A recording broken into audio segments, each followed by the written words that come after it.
Thank you everyone for coming today, this wet evening. So I know it took a lot to be here. So my name is Sam. I'm going to be introducing Startup Grind before we kick into the event. So today's event is a mix. It's a recording, live recording of a podcast. So I would encourage us to be, very, Gen Z would say very demure. Yeah, so it should be very, quiet for all of our recording devices. So we've got cameras everywhere, as you can see, and we're going to be, it's like a live recording. Thank you. So I'm going to be introducing Startup Grind very quickly, and we'll kick off. Startup Grind is the world's largest community of startup founders, innovators, and creators. We do this through our local events as well as our flagship conferences, collectively reaching over 4 million individuals worldwide. So we do our flagship conference in Silicon Valley. Do it like April, May, around April, May. The next one is in April, and we're going to announce it at our meetups when it's time. And also we feature London entrepreneurs monthly through our non-profit activities. So through events like this, we bring founders to come share their experience. We also have themed events. So for example, 2 months ago we had an event teamed with VCs. Next month we're having another event for Black founders. So that's how we design our event. So we try to make it like a curricula for founders, so you get to understand what you need to know all through the years. So that's how we design our event. So I'm going to walk through our community values. So these are our ethos. This is what brings us together. First thing is that we help others. Help others before you solicit for help. So if you are a founder, if you are anyone really, just try to help others. Another one is give first. So you give first before you take, before you offer to sell something to anyone. You offer your effort to help first. Another one is education, and we also make friends. Not like you're making a sales, or not you're talking to someone to sell them. What you're trying to do is to connect with them genuinely to be able to make friends. And connection and inspiration. So what I tell people is that if you can do the first three, the other three comes naturally, right? You don't have to force it. Yeah, thank you. So this is our team. We've got Prem, who is unavoidably absent today. We've got James, who is absent as well. And I've got me, that's me. And I've got Gabriel. Gabriel, say hi. Okay, that's Gabriel behind. And I've got Matt. I think someone should tell Matt that we've started. So it doesn't, yeah. Okay, good. And we've got Matt. And we also got some incredible people here that came here to volunteer to support. Say hi, Enino. Yeah, thank you, Anino, for supporting us in putting this event together. And yeah, I think that's about it. So this is what the agenda for today looks like. Sorry that we started a bit late. We're supposed to start 6:30 during the interview, the Q&A, and the founder spotlight. And where to find us? Sorry, the clicker is a bit clicky today. Where to find us. So we've got a landing page, startupgrind.com/London. We've also got a newsletter, an amazing newsletter where we share partner events, we share learnings, we share credits, a lot of amazing stuff that you need as a startup founder. And yeah, so we've also got sponsors for today. We've got our Kennedy in the room. Anyone from our Kennedy in the room, say hi. Okay, so do you want to come up on stage to tell us about a bit about our kid? I'm not half as interesting as what's to follow. No worries. Thank you. Hello everyone. Great turnout for a wet Thursday in London. I'm a partner at Howard Kennedy. I work and head up the immigration team. So we help founders and employees come and establish their business in the UK and bring employees over, and we also assist with entrepreneurial visas like the Tech Nation visa. So just a quick question, how many people in this room require a visa to work in the UK? Oh, good. There's always more than you think. Good. Well, you don't need my help yet. You might do in the future. But we also have a program called Ignite, and Ignite looks to, and we're very fortunate to sponsor this event with Ignite, and it looks to help founders on their journey to establishing their business, and if they get to a stage where they ever need legal support, I think you get reduced fees, you get use of our lovely office space, and there's other benefits like connections with investors and other founders that we work with. So it's a really good program. Alex, who is not me, who I thought was doing the introduction, knows way more about Ignite than me. It was his brainchild. So any questions on that, and if it could be of interest to you or colleagues, do let us know. But I hope you have a wonderful event and feel very fortunate to be here. Thank you. Thank you. Yeah, so I can also touch a bit about Ignite. So Ignite is a program for startup founders, early stage startup founders. You're looking for a legal partner that you want to work with. So they've got some amazing benefits over there. They've got discount on fees, exclusive networking invite. They do a lot of events. In fact, we do some of our events at their offices sometimes, right? And they've also got introduction to strategic partners. So before we kick off the event today, I just want to get a feel of the room. How many of us are startup founders in the room? Startup founders, great, great. How many of us are like investors in the room? Okay, good. How many of us are like, say, corporate partners or people like corporate partners, like people that support, ecosystem partners that support startups? Okay, brilliant. All right, so that's good. I just wanted to know the feel of the room and just to know how, so if you're networking, asking questions, you know people to like talk to and work up to. And I also wanted to know how many of us are attending this startup grant, any startup grant event or this startup grant event for the first time? Okay, great, great. How many of us are attending for the second time? Okay. All right, thank you. All right, so without further ado, I think I'm going to like introduce our speakers for today. I'm going to bring Alfie, is the host of DECODED podcast. Like I said, this is a podcast recording, live podcast recording. So we're going to have Q&A after the fireside chat. So Alfie, welcome on stage. Yeah. Amazing. Can we give a quick hand to Sam, please, for the intro? Awesome. Super, super quick final plug. For the past couple of years, we've been building this revolutionary AI tool for recruitment. Show of hands, does anybody hire software developers or work with developers in their teams? Okay, cool. I'm in the right room. Amazing.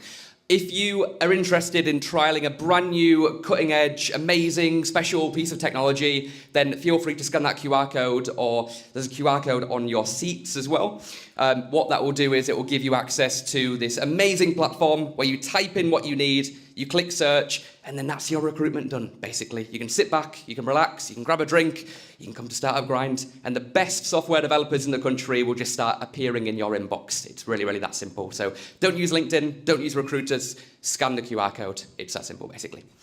All right, I met the speaker today a couple of months ago at a business retreat. We were off in Kent, I think it was. We were in the woods together, as well as a few other people, obviously. It was an entrepreneur mastermind thing for the weekend, and we had an amazing conversation, and the intro that Michia said to me was along the lines of, "Hi, I'm Michia. When I was in my 20s, I started a software company, and I recently sold it for 110 million. And I was like, okay. I know who my next podcast guest is. So without further ado, can we give a massive round of applause for my friend, Michia Rohrssen.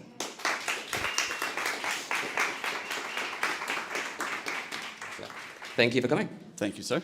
Cool. I hopefully got that intro correct. Nailed it. Okay, amazing. So we're going to do a couple of questions, which I'm sure you'll find interesting, all about the journey of starting, building, and then hopefully one day exiting a company. And I'm keen to make this as interactive as possible. So we'll go on for about half an hour, but then we'll do Q&A at the end as well. And if you have a question, now is the time to start thinking about it and then asking it at the end. Don't wait until afterwards and then DM him on Instagram or something. I'm sure you're drowning in people on there, right? I do my best. Okay, cool. So let's kick it off. So when you were 31, You sold your company for $110 million. Now, you have said that this is both the best thing and the worst thing to ever happen to you, which I imagine is a good problem to have. But I understand, not firsthand, but I can empathise kind of with perhaps some of the stress and pressure that comes with that. Can you just elaborate a little bit more on what you mean? Why is it the best thing and the worst thing to ever happen to you? Yeah. Selling the company for 110 at 31. Good sound, everybody? Yeah, so selling the company for 110 million at 31 was, in many ways, I watched all of my life dreams come true overnight. And it's a good place to be, but it's a place where all of a sudden you're 31 and you sort of wonder, okay, what's next? What now? And it really, you hear the stereotypes on like founders that go through this journey and they end up super depressed after the exit.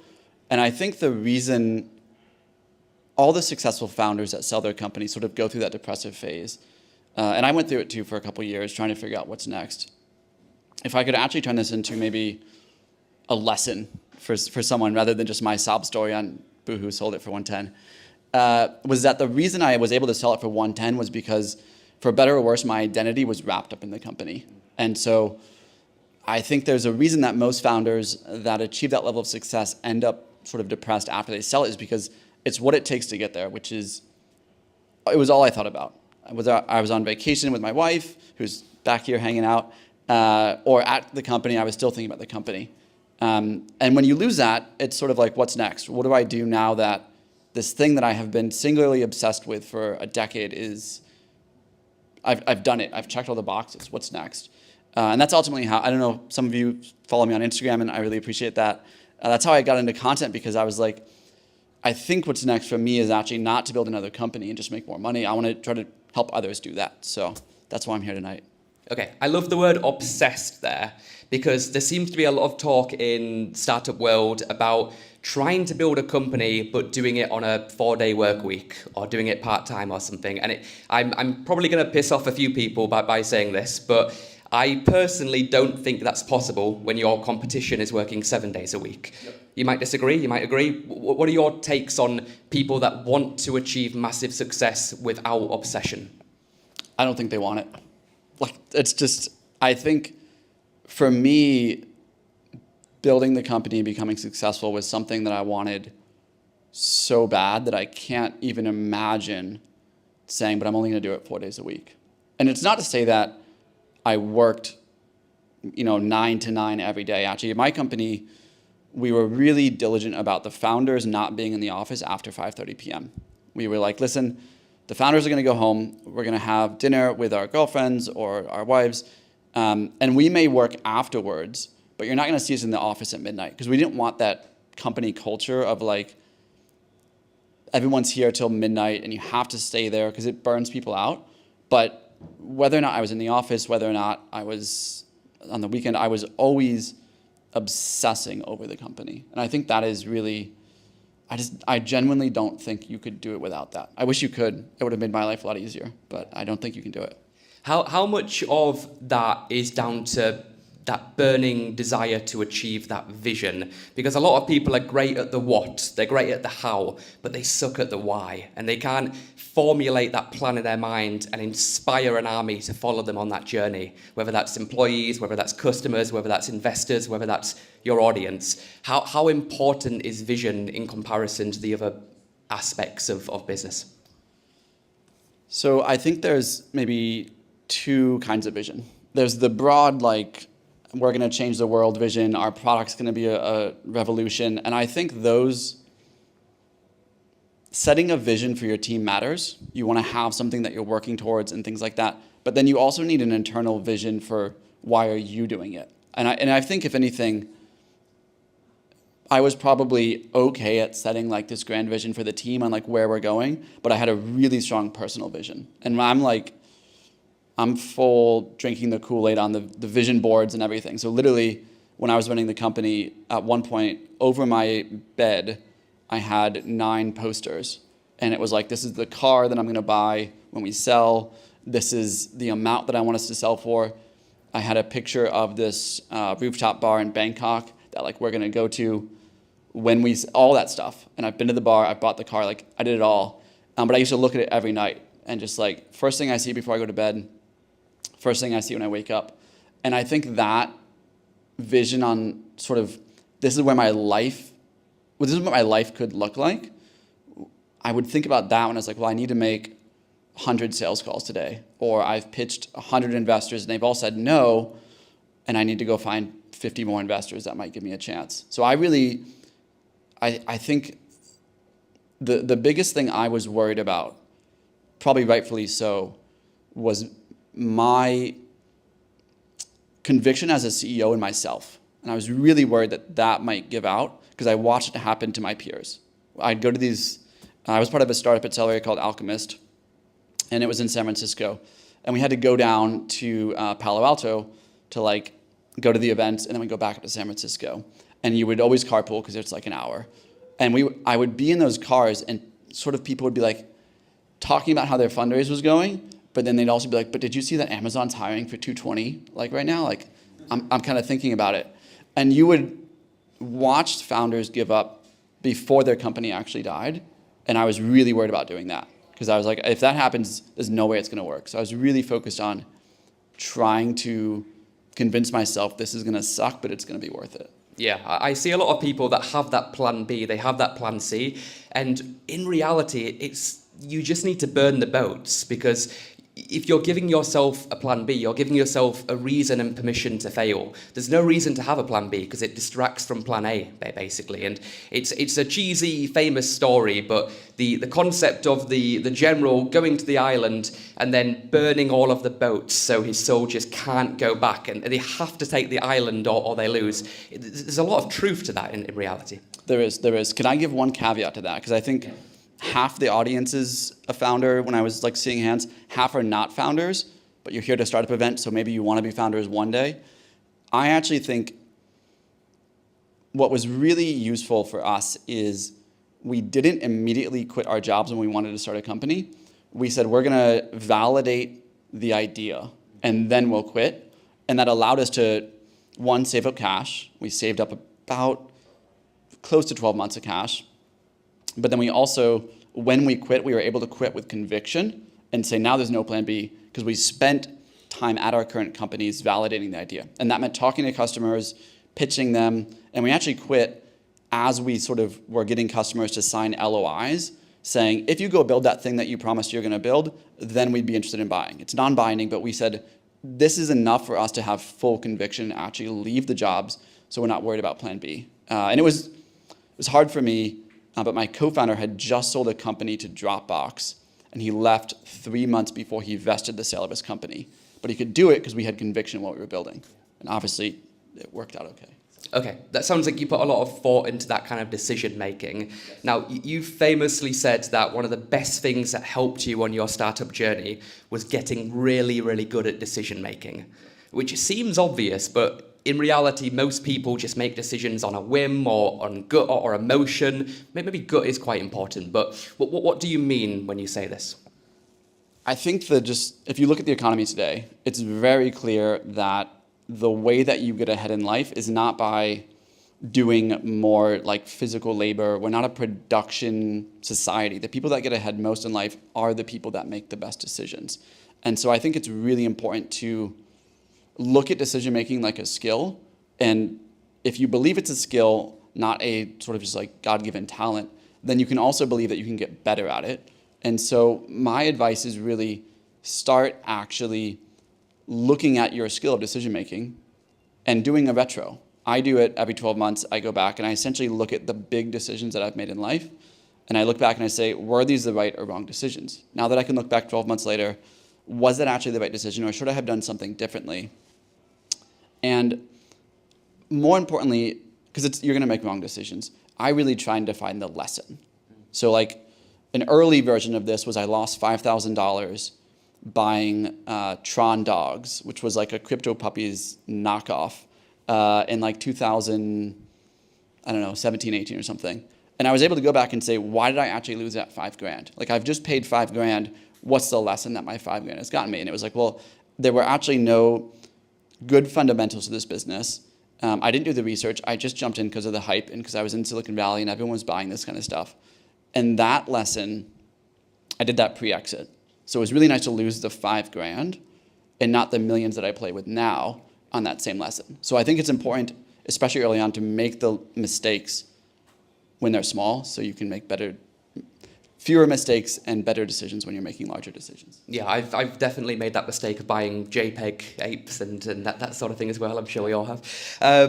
Okay, so I think there's a thread that I'd like to pull at there, and you mentioned around these tiny decisions can have huge impacts later on, and I think that really comes down to like trajectory, if that's the right way of saying it, because we don't think it's important when we perhaps pick that degree or that first job or that initial business idea, but then you look back 10 years later and that's what you've been working on that entire time. And of course you can pivot, of course you can iterate, of course you can change, but a lot of people are pretty stubborn, especially entrepreneurs, and we don't. So how important is it to, yes, make good decisions, but be willing to change them and not have an ego that blocks that?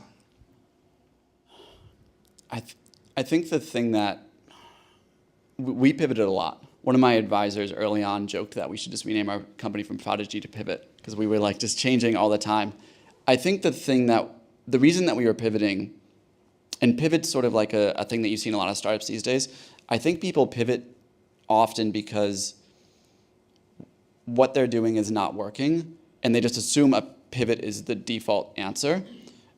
We were pivoting, well, it might feel like a pivot, but what we were actually doing is we were looking at the data and saying, oh, here's where we missed, and here's where we actually were onto something. And so I actually look at it more as like we were iterating closer to the right decision through the data. And so as it relates to sort of your question on changing your mind, pivoting, there's this quote that I really like, which is, I forget who said it, but it was a meeting and everyone was sharing their opinions, and he was basically like, does anyone have data? Because otherwise opinions are useless. And he was the CEO, so he was like, so otherwise we're going with my opinion. And I really tried to reinforce that in our company, which is like, my personality is not to be the loudest person in the room. It's ironic that I'm the person on stage because I was often the person that least wanted to be on stage in my company. And yet I had to go in front of 200 people and everything. So I really tried to build a culture of, rather than just letting the loudest voice win, let's let the closest and truest data win.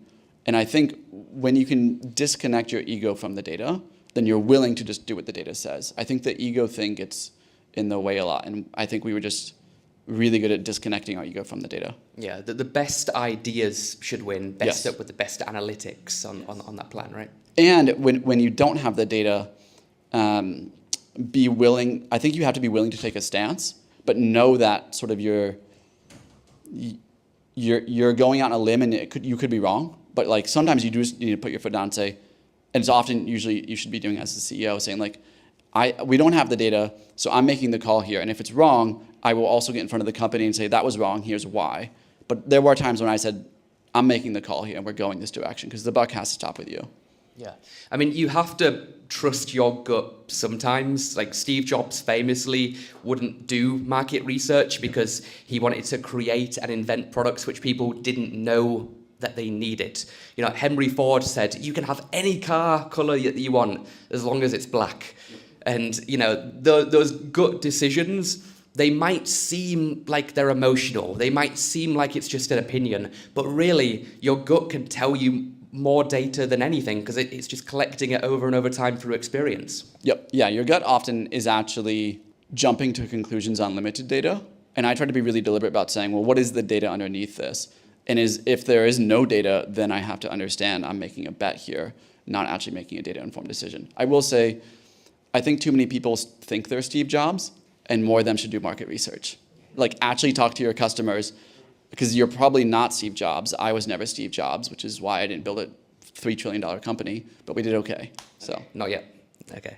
So you did an Instagram post a few weeks ago. It's now at 3 million plus views. You said that if you want to be the first millionaire in your family, you must understand how rich people think. Yep. Okay, what do you mean by this? So, yeah, I mean, the real is essentially if you want to be the first millionaire in your family, you need to understand how rich people think, because it's really based on my own journey. I didn't grow up wealthy. My family divorced when I was 4. Mom declared bankruptcy, went to live with her. And I didn't know how money worked. So there were so many fundamental lessons on how to actually build money and wealth that were just entirely disconnected from me. In The Real, I recommended 3 books, which are The Total Recall by Arnold Schwarzenegger, I think it's 0 to 1 by Peter Thiel, and The Hard Thing About Hard Things by Ben Horowitz, all written by either hundreds of millions or billionaires. But the real, I think, unpacking, like, the lesson is, it's one thing to get a high-paying job. It's an entirely different thing to build sort of generational wealth. And there are different patterns at play. And I'm a big fan of trying to understand and identify patterns of ultra-successful people. And events like this is sort of where you get that too, where you try to meet with other people and see what they've done. But I get a lot of my lessons from reading autobiographies. And I think if you read enough autobiographies, you start to see patterns, and then you can apply those patterns to your life. So that's why I'm a huge fan of those books and autobiographies in general. I just think you can pull out so much. Has anybody read Shoe Dog by Phil Knight? It's by show of hands.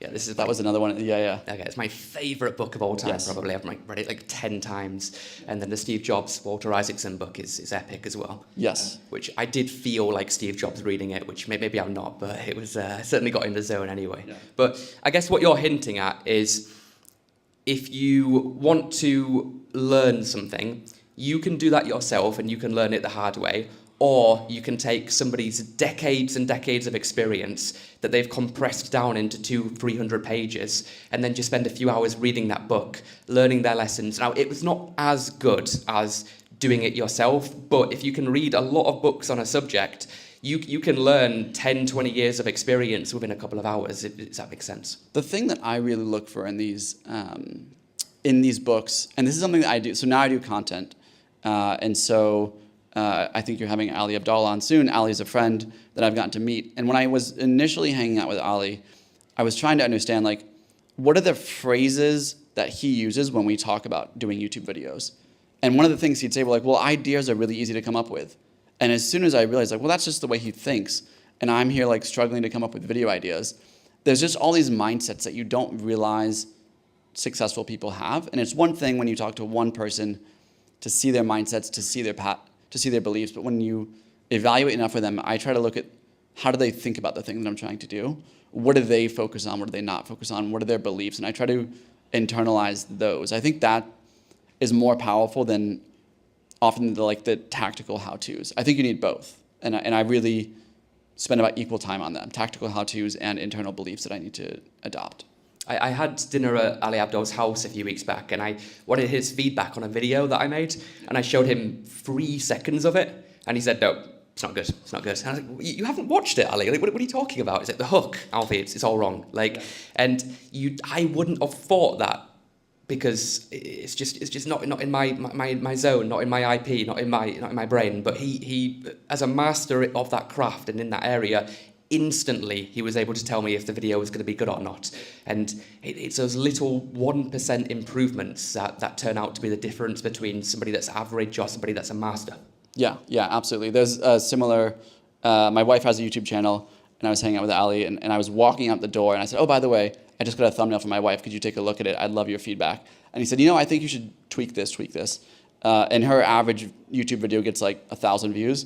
That one I think is at like 110,000, just because he looked at the thumbnail for like 5 seconds. So I think that goes back to, he just understands the patterns. And the more you can adapt that on the YouTube game, you'll learn. I think it's the same for all aspects of life. Yeah.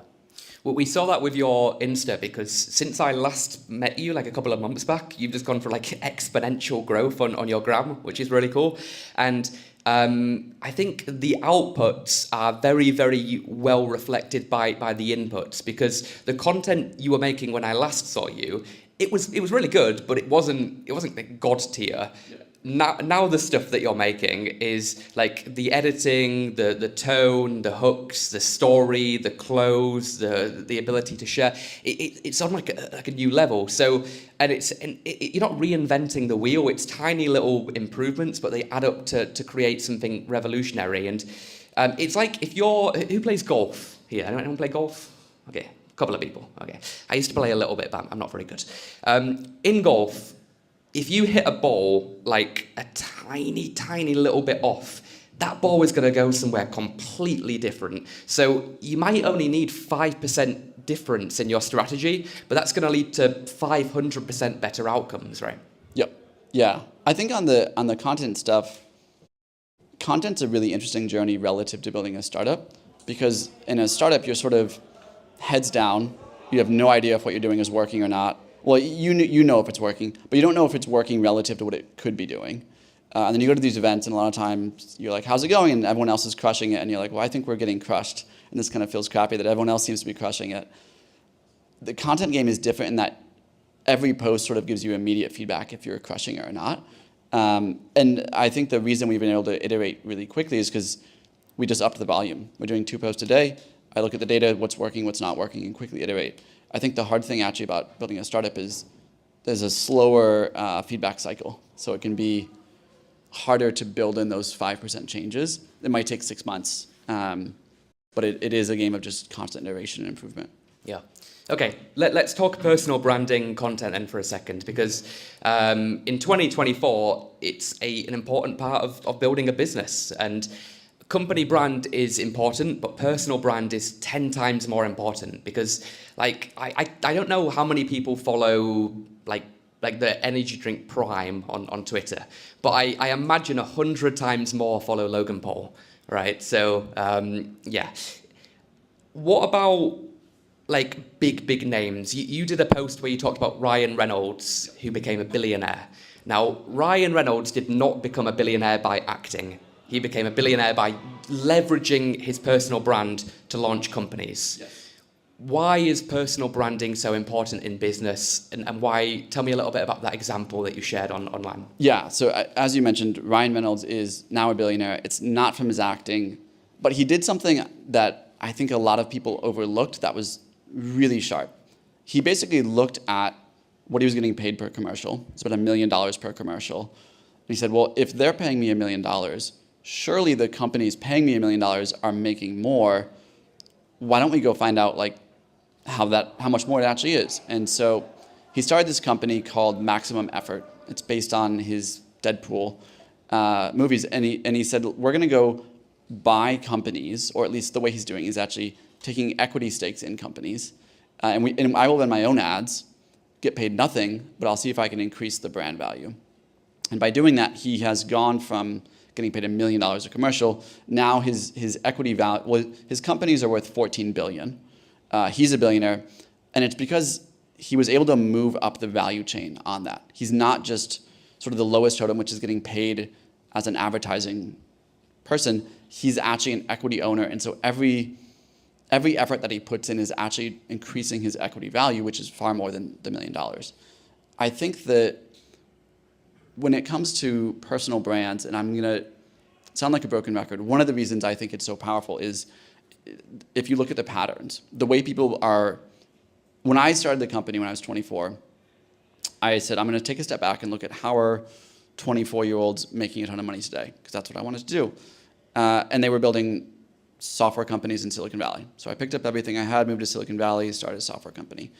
I think the way that people are making money today looks a bit different in that they're building personal brands. And I actually think one of my biggest regrets was not building a personal brand when I was running the company. I was just talking, like, I don't know if I could have done it while I was building the software company, but I do wish I would have invested more in personal brand. The other thing that I think is really important is if your business goes under, and it's like we're all startup founders, that's the reality, not every business is going to make it, your personal brand doesn't go under. So I think you're sort of diversifying you're eliminating your downside risk a little bit. If you can actually build a personal brand as a founder while building your company, I wouldn't make it your full-time gig, but I would have some sort of personal branding activities in there, because I think it eliminates a lot of downside risk if this whole startup thing doesn't work out on V1 and you have to move to V2. Yeah. The last live podcast that we did was with our mutual friend, Timothy Amu. And Timo said something which really struck me. He said, having a personal brand is like bringing a gun to a knife fight. And if you're trying to get customers, if you're trying to get an investor, if you're trying to, beat the competition and win an award or get recognition in the press or whatever, if you've got a personal brand, then, you have a gun. Everybody else has got a knife. Like, the chances that you're going to win as a startup founder, as an entrepreneur, are 10x higher just because you've got a lot of followers and you can make great content. Would you agree? Absolutely. I think it's just the way the world is moving. And I think that if you ignored it 10 years ago, it's fine. But if you ignore it moving forward, you're just going to think about it differently, you're playing at a disadvantage. Like, there's one way to phrase what you have a gun and you're playing at an advantage. I think you're disadvantaged if you're ignoring the power of a personal brand. Even for generating leads for your business, like, there's so much potential. Even if the content you make is not about your business, people will think, oh, you're a cool founder, therefore I want to do business with whatever you're doing. Yeah. Where do people start? Who makes content in this room, just by show of hands? Okay, maybe like 10, 20% or something. For the 80% that don't, that are running companies, what could they do in like 30, 60 seconds without giving us a full playbook on every platform? Like, how could they start, and what's the best way in late 2024, early 2025, how can they go from like 0 to, fairly influential as fast as possible? What type of content, what platforms, what would you do if you were starting over? If I was starting over on the content journey, I would start short form first. I wouldn't go long form because that's too much effort. And the algorithms are not as good as distributing long form, and there's too many layers to master. I would go low production value. I wouldn't worry about cameras. I wouldn't worry about mics. I would just film with my phone. And I would get really good at the first 3 seconds.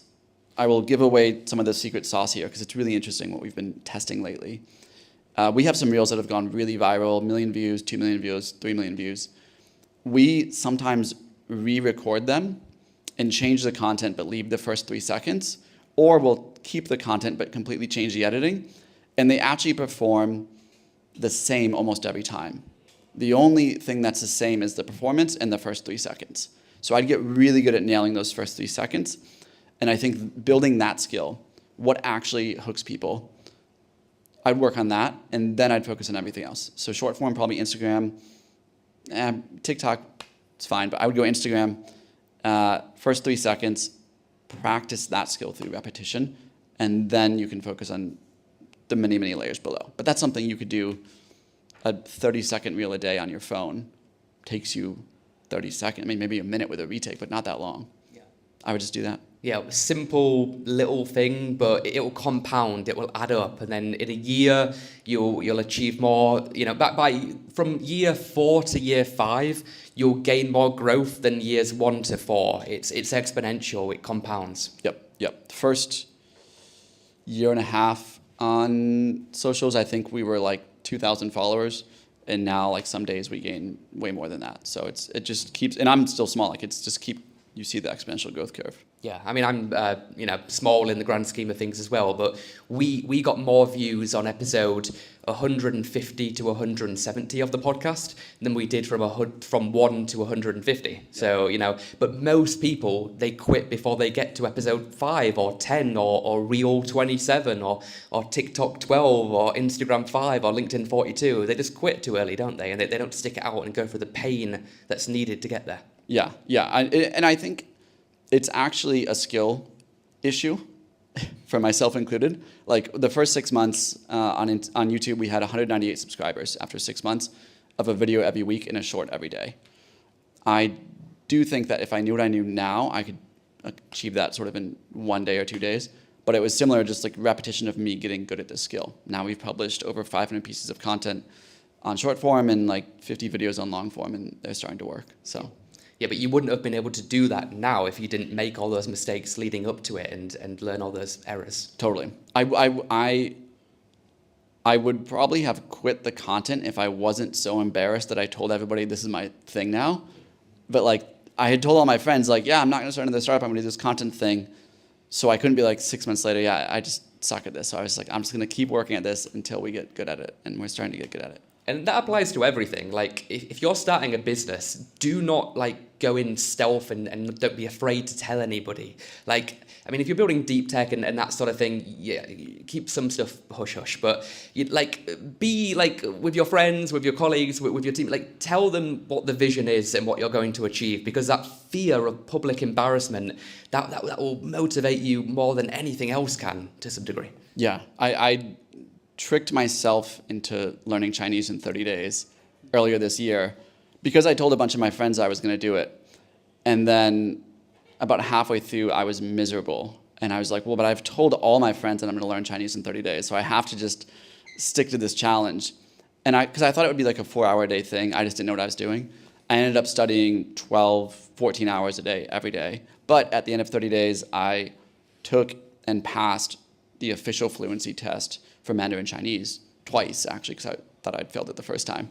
And I only stuck with it, actually, because I was so embarrassed that I'd told so many people I was going to do it, that I was like, I can't quit now. Okay, so you said that the biggest mistake that you made in your 20s, now you're in early 30s, so biggest mistake you made in your 20s was that you kept waiting for a certain level of success before you allowed yourself to be happy. Yep. Yeah, I think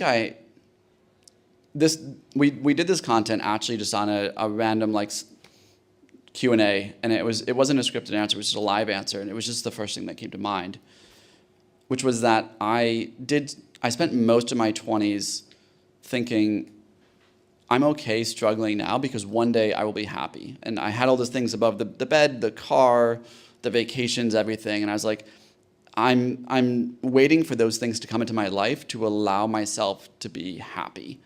And I did all the things. I got the money, I bought the cars, we traveled the world. But when I look back, I realized that I didn't actually need to defer my happiness. And I think I just had a wrong understanding of what it means to be in the struggle. I think if I could do it again, I wish I could go back and say, I'm in a struggle now, but I know I'm working towards something meaningful, and I'm going to allow myself to be happy in this moment. And I was really fine deferring happiness. And I would say I'm really glad that I sold the company when I did at 31 and not at like 61. Because I would have also then realized at 61, I just deferred my happiness for like 40 years for nothing. Selling the company, you're happy for, people told me it would last like a week or two. It did last like a year. Like it lasted a pretty long time of happiness. But eventually it goes away, and then you're like, what's next? And I think that's when you have to do the deep work and say, I'm not chasing this North Star. I need to learn to be happy in the moment now. And I wish I could go back. I can't, but I can at least share that. And I try to be, I think one of the things that I try to do with my content is just be really real about like the mistakes I made, and that was a huge one. I was just deferring my happiness for no reason. And for us that are busy, stressed, under insane amounts of pressure from investors or customers or whoever, and we're trying to build something, and when we sit down to play video games or chill or watch TV, and we don't want to do it because, it feels like we're wasting time, how can people balance happiness with going for it? I think I used to actually force myself to play video games every now and then just to try to be like, this is what I should do to take a break. I don't know if that's the right answer. I think what I try to do now is take a step back and just say, whatever I'm going through right now, I'm very privileged to be a part of. It's so dumb, but I'm a part of this group called PEF. It's all post-exit founders, like 1,500 of us. We all sold our companies for way too much money. All anyone does, and I stopped going to the meetups, because all they do is talk about the good old days. What it was like when it was 7 people in a room and investors hated you and no one wanted to invest in your company. Everyone is like looking back on those golden days.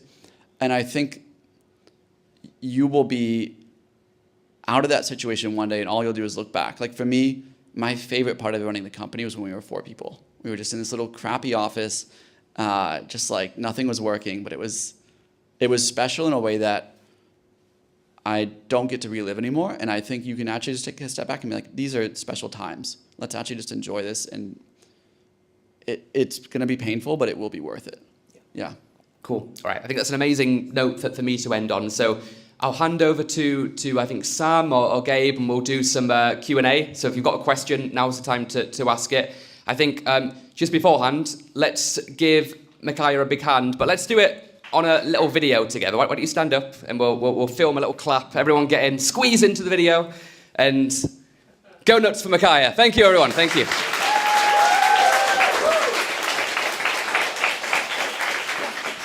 Cool. Thanks, man. All right. Questions. Who's up first? All right. So we have 10 minutes for question. So we start here, then we're going over there. You mentioned about the car, the poster in your bedroom. What was the car? It was a white Porsche 911, and then I bought it in 21. Great car, by the way. There we go. Next question. Yeah, your vision board was that car and rooftop. It's all very materialistic, and obviously your vision was to earn lots of money. Again, very materialistic. Did you have any other goals you're aspiring to, which were more like spiritual or helping others, making the world a better place? Was it all about the money and the car and the rooftops? And then did that change since you've sold the company? Are your goals still very materialistic, or a bit more, helping others, or other things you're aspiring to? Yeah. I would say, so one, I'm actually part of the Founders Pledge, which I think is a really cool organization. You should check it out. You basically pledge away your money early on. So it's about the opposite of materialistic. So we give to a lot of important causes. For us, things that really matter to us are international. So we tend to give international, whether it's building schools and things like that. As far as my goals, I was sort of torn between things that would motivate me and things that were meaningful. So about half of the things on the board were more like treating friends, retiring my parents, all these other things that I've done. Since then, and I will say, like, the materialistic thing is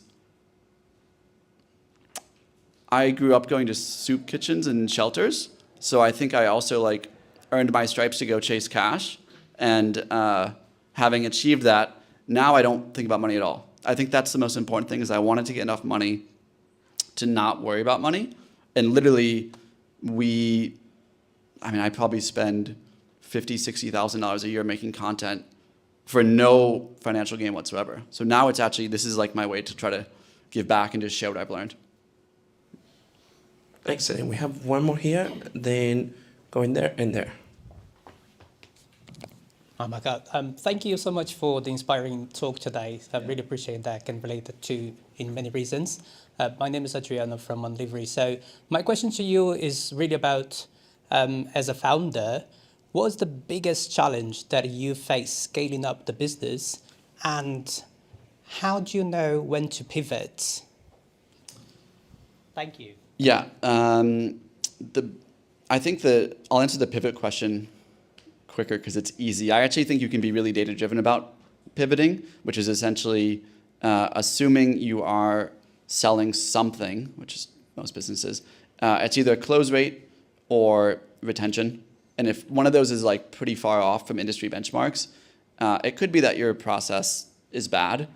What actually happened was we improved our offering to a point where all of a sudden our demo close rate went from like 3% to at peak it was about 40%. And I was like, oh, this is what winning feels like. And I just didn't know that until we actually had a better offering. What was the first part of your question? Because it was a deeper one that I wanted to answer. Yeah, the biggest challenge that you face? Yeah, so biggest challenge. The biggest challenge, and this is like such a dumb mistake that we made, but I thought that I would raise venture capital money and then hire a great VP of sales, and that they would figure out how to sell this product of ours. And most of my founder friends were like, you kind of only get one VP of sales mistake, because if they come on board, they work for 6 months, 6 months later, you're like, this isn't working, you fire them, you don't get enough traction to raise your next round, and you just die.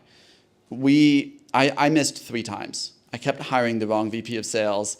I'd build the sales team underneath them. It wasn't working. You lose the VP of sales, and then you usually lose your sales team. And this is so dumb, but like literally 4.5 years into running the company, I said, I'm going to figure this thing out. So I ran the sales team for 6 months, and we had like maybe 20 customers at that point. It was okay, but not great. Like $600,000 in revenue, roughly. And I said, I'm going to figure this thing out. And I ran the sales team for 6 months. I hired and fired the people. And then after that, I was able to then say, I know exactly what my VP of sales needs to do.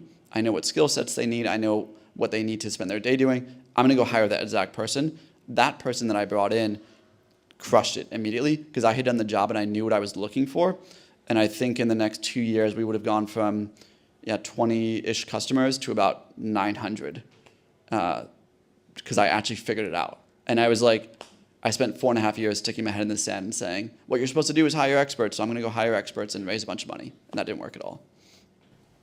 Yeah. Okay, great. So one more question here. And then there. Again, also, thank you for making the time tonight. It was really helpful. You spoke earlier around having systems in place so that people wouldn't burn out. But what are your top 3 tips to make sure that you, your co-founders, and then separately also, your top people, your most important people, didn't burn out and didn't suffer from depression, which I think everyone sort of goes through? Yeah. On the co-founder stuff, the thing that I think was really important was trying to actually maintain that relationship. If you look at the data, co-founder breakups are one of the top causes of failure in startups, and I think people don't talk about it enough. And me and my co-founder, we had sort of ups and downs in that relationship. And at the end of the day, we would try to go on founder dates where we just go grab dinner together regularly. At one point, and again, it's almost, people often compare it to a marriage. So we got a therapist that we would meet with, and he would sort of intervene between us. One of our advisors, who was a close friend, called us together and said, listen, guys, this is really toxic. We need to get you guys in a room. And when we sold the business, we were actually on really good terms. But I think we had to really actively work on that. And we just, even if we were not on the same page, we were sort of mad at each other. We cared more about making it work than being right. And so I think we, now married, we just celebrated 5 years a couple months ago. And it's sort of the same thing where it's I think no one told me how much active work marriage is, and it's awesome, but it's not something that if I just ignored it, it would just sort of die over time. And I think your co-founder relationship is the same way. And call in the therapist, whatever you need to do. For the team, well, I'll say for myself, because for myself it was really important actually. I had different levels of protecting myself. Level 1 would be, I'm just sort of having a bad day. I would just leave the office. I'd go grab a coffee. Usually I'd put on this playlist called Peace by Spotify, and I would just sort of go for a walk.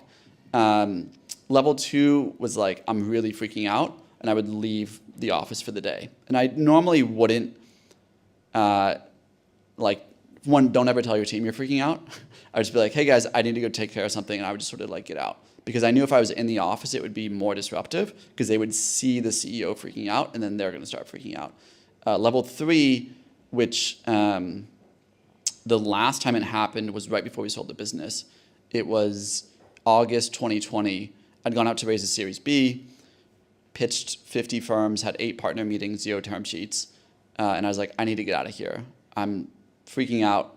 And I just left for a week. I went up to go hiking and just chill. And I only did that 2 or 3 times in the 6 years running the business. But sometimes I just needed to get away. And I said, don't call, don't text. My EA has my wife's number. If you really need me, you'll get in touch. Otherwise, just handle it. And I actually came back from that trip having failed to raise the money and was just able to fix my mindset. And within 2 weeks had raised the money we needed, made some changes to the business, and then sold it 4 months later. But I think if I had not done that, the business probably would have gone under because I was just freaking out. So I was really aware that I need to protect my own mind because this whole thing can go crumbling if the CEO is freaking out publicly and making bad decisions. So that's sort of how I thought about it. Okay, great. We have one more question here. Thank you. You mentioned that you saw a lot of founders quit before the company actually is dead. Yes. And my question is, how can you tell that a company is dead, given that founders are usually stubborn and try to keep going as much as they can. Yeah, I think you see it. So I would see it often in these sort of like late night car rides is where I first started seeing it, because we were going down to Palo Alto and then coming back late at night, like 11 p.m. And we'd sort of just talk about how it's going. And over time, people just sort of let it slip. No one ever said I quit. It's that they started looking at roles. They started sort of not putting in the work. And at Alchemist, for fundraising, we had a rule, you had to do 10 meetings a week. And we would just see it was like 16, 12, 4, 2, 2. And so they're just doing enough to say, well, I met with investors this week and no one's interested. But they weren't doing as much as they could. In my demo day, I think there was 21 companies. We raised 5.4 million. The second company went and raised like $1 million, and then the 19 went under. Like, it was really brutal demo day. So I just watched a lot of them. The crazy thing was they had better metrics than us, and they just like stopped believing somewhere. I don't know how to explain it any better than that. Yeah. Hey, you mentioned that you had this, I guess, going back to like your vision board and your posters, that you kind of dreamed of what it's like with selling your company, especially given that like VCs are going for like those moonshots, those $1 billion companies and stuff. Did you start the company with the exit in mind originally, or was that something that you kind of adapted over time? Yep. So we did something that was really anti-VC and considered very unsexy in Silicon Valley, which is we built a company actually the way venture studios build companies, which is they look at like, what is the exit path, what is the plan, and they kind of have a business plan from start to exit when they start the company. Ironically, that's the way that like best capital investors perform, but venture capitalists have these like fantasy notions of everyone's building Facebook and things like that. So when I started pitching VCs, I used to tell them, hey, we did a spreadsheet, we think this is a good market, like we think we can build an exit really efficiently, and they all hated it. So I stopped telling them that story. I was really deliberate on trying to be a part of the Silicon Valley ecosystem, but not get caught in the Silicon Valley machine, which is basically like it's either $1 billion or you're a loser. And I have friends that sold for a lot more than us in Silicon Valley and just sort of feel like failures. And I just really tried hard to like stay grounded and be like, no, if we sell even for 50, like to me, that's a ridiculous win and like life's gonna be great. So I just tried to not get caught in the ecosystem hype. But I will say the idea that we were chasing had the potential to be a $1 billion business, which allowed us to raise VC capital. But it was never our intention to actually build a multi-billion-dollar business. We would have pulled the parachute earlier if we could. And so when 110 came to us, we were like, this is pretty good, let's take it. And the VCs got good returns, so like they were all fine. Hi. So if you're starting your business today, would you do something different? And do you think is it possible to achieve the same level of success without being obsessed about it? And how to build without the obsession, maybe if it's possible? I don't have any tips on how to build without being obsessed. I also don't have any tips on how to become obsessed. I think it's like, if you had asked me when I was running the company, I would have wished there was a pill you could give me to make me less obsessed. Because I remember, the worst one is I remember we went to Hawaii, and it was like this beautiful vacation. All I could think about was the problems in the business. And I would have given anything in that moment to not be doing that and to be present with the dolphins and the turtles and everything, but I wasn't. How I would build today differently. I have this sort of current thesis that I shared for the first time this morning over coffee with a friend, so you'll hear it for the second time, which is I don't think venture capital is as necessary today, because basically when you raise venture capital, you're trying to de-risk building the product and selling the product. And you need salaries for both of that historically. But with the AI automation today, I think you can do with one engineer and some good AI tools what you used to need 5 engineers for. And on the sales side, I think you can do with one salesperson what you used to need 5 salespeople for. So I would be using AI automation to build really lean go-to-market teams with a really simple product team and a really simple go-to-market team. Potentially that's the same team. And I'd be hyper-focused on getting like to product market fit while staying quite lean. And I think because we were selling enterprise software, that historically, when we built a company, wasn't an option because those AI automations weren't as available. So that's probably what I would do differently. I would just be really trying to not get bloated, be really efficient using AI. And then once you have product market fit, you can decide if you want venture capital or not, but you may not need it, frankly. Right. We're pretty much done with the time for Q&A. I'm just going to allow one last question. Let's make it short. Wow, no pressure there. Last question. I don't think I can live up to it. But yeah, some really good questions, and thanks. It's been amazing. The thing you mentioned about obsession, and I love that you employ this idea of finishing 5:30 and not going over. But in those early days, can you draw back to remember when you're starting your own thing, there's so many things to think about, right? It's the product market fit, the legal requirements, doing, marketing, finding the right bit. There's so many things. How do you deal with that overwhelm, or did you find it overwhelming? And as you go further along, obviously new things come in, like dealing with staff. Does that overwhelm get easier, or do you just learn to be better at being overwhelmed? I think you get better at triaging. So rather than saying I have 18 things to do, hopefully, I think it's a survival mechanism. You will have to say, there's 18 things I could do, but here's the 2 that really matter today, or here's often the 1 that really matters today. And I think early on, maybe you're worse at triaging what that is. But I don't think you get better at dealing. I don't think the overwhelm goes away. Not until you're probably 80 people. So when running the company at 200 people was actually the easiest thing ever, because it was like, there's executives that have directors reporting into them, and I just kind of check in with them every now and then. But up until then, I think it actually just gets harder. And the hardest part is usually 20 to 40, because you're just small enough to like not be able to hire great executives to run everything, but you're so big that you're being really stretched as CEO. So that's where a lot of companies break, is just that like 20 to 40 stage. I don't think it gets easier. I just think you get better at it. And then it gets easier way later, when it's already like, well, we're successful now, so who cares if it's easier? Like, I wanted this 3 years ago. Excellent. Well, everybody, can we give a round of applause to Michia? Thank you so much. It was great, very insightful. Great. There we go. But we are not done yet, because before we finish, we're going to try something new, and we're going to keep evolving in terms of what we do at each event. What we'd like to do today, Sam, can you help me, please?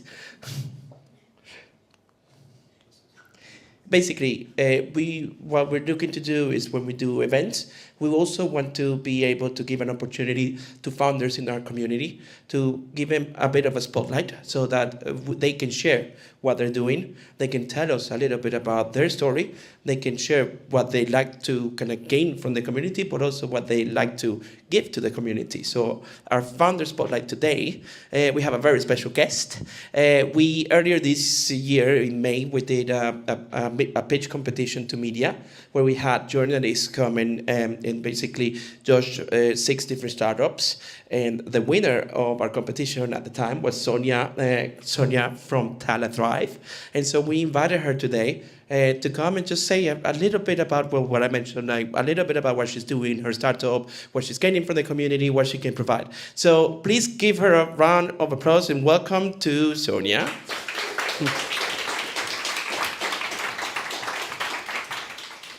Thank you. Amazing. Hi, everyone. I don't know where to sit. Cool. So I think I'll give you a little backstory and about what we do. I love that therapy was brought up, because I literally was late because of a therapy session, and I'm running a mental health app. So, I think, so I'm Sonia, I'm from Australia, so Melbourne, born and raised. My parents from Malaysia, and we have some Indian heritage. And I think for me, growing up, cultural identity issues was a big thing, because I would always get the question of, where are you from? I'm Aussie. It's like, well, where are you really from? You're like, how do I answer that question? And then I'd go back to Malaysia every year, and they'd be like, you're not Malaysian, you're Australian. I'd be like, well, someone claim me.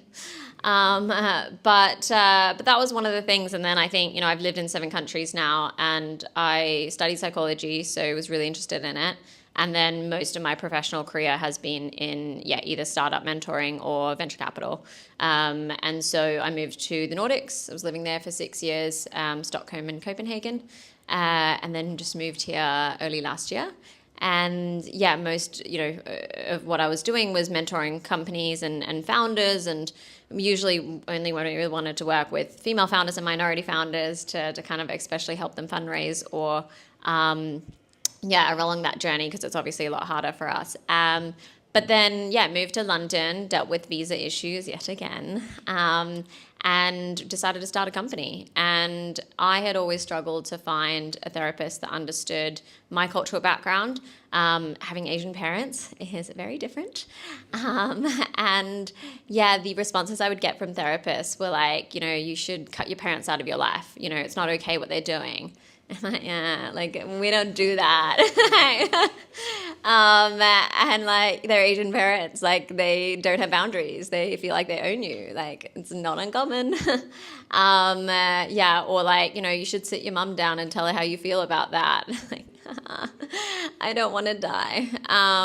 So there was a lot of these type of issues. It's you clearly don't understand the problem and how to deal with it. And then when I was in Sweden, I experienced a lot of racism, and it was very direct to my face. And that was the first time I'd really experienced it to that degree. And again, tried to find a therapist to help me process this, and just paid the hour to educate them about racism. So yet again, was frustrated, and then started to do a lot of research and realized there's a lot of generalist mental health platforms out there. There's some that focus on matching females to female therapists, to the queer community to queer therapists, but nothing really for people of different cultural backgrounds. And so started building that, did a lot of research beforehand, and now we are about a year and a bit in, and we have a team of 8. We have done a pretty successful crowdfunding campaign, and just closed that. We actually technically closed it a couple months ago, but we literally just got the money in our bank 2 days ago. So if anyone wants to, thank you. That was a not fun process. But if anyone wants to hear about that, let me know. Definitely can help out with that. I think my biggest thing was that, I was already in venture capital. Most of my friends were in VC. So I was like, I'll just pitch the VCs. And I think one, obviously being a female founder, being a solo founder, being a woman of color, obviously doesn't help. It's 0.3% of capital goes to women of color founders. So yes, the odds are stacked against you, but I was like, I know this shit. I'll be fine.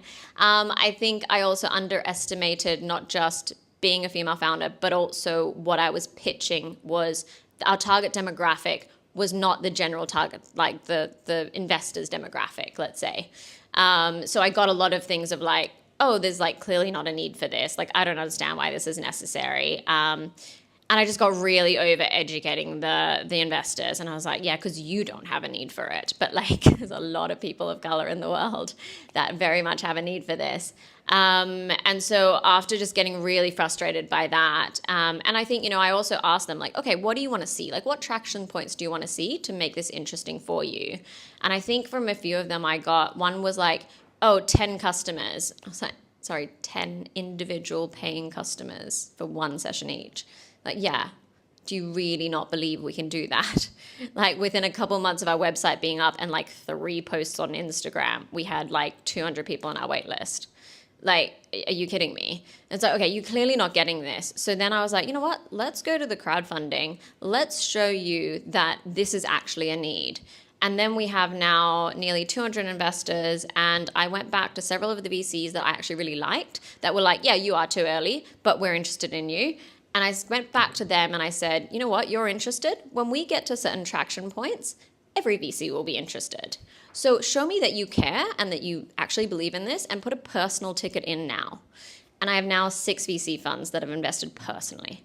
On top of, ex-JP Morgan, ex-Amazon, ex-Airbnb, the chief of staff at Monzo, incredible profiles who not only believe in us as a business and investment case, but also personally see the need for our product.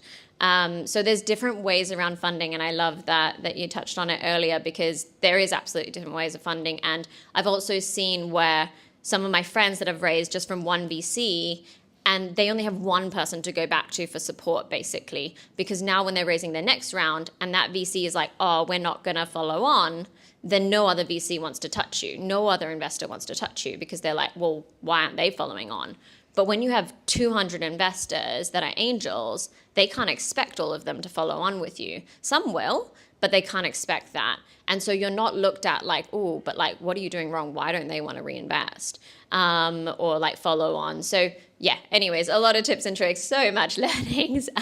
It's really actually inspirational to hear some of your answers. But yeah, that's where we're at. So we built out our platform. We're launching in a few weeks. So yeah, if you either want to sign up to our wait list, you can scan the QR code or connect with me on LinkedIn. Happy to help out where we can. But basically video calls with therapists and coaches who understand your culture, language, or religion. We've just onboarded 40 therapists and coaches. They speak 20 different languages between them, different cultural backgrounds, different religious beliefs. And then we're also building out our self-led programs right now as well. So in the areas of like generational trauma, racism, cultural identity issues, colorism, etc. So that's mostly it. Excellent. Thank you so much. Big round of applause. Great. So if you want to talk to Sonia, she'll stay for the networking.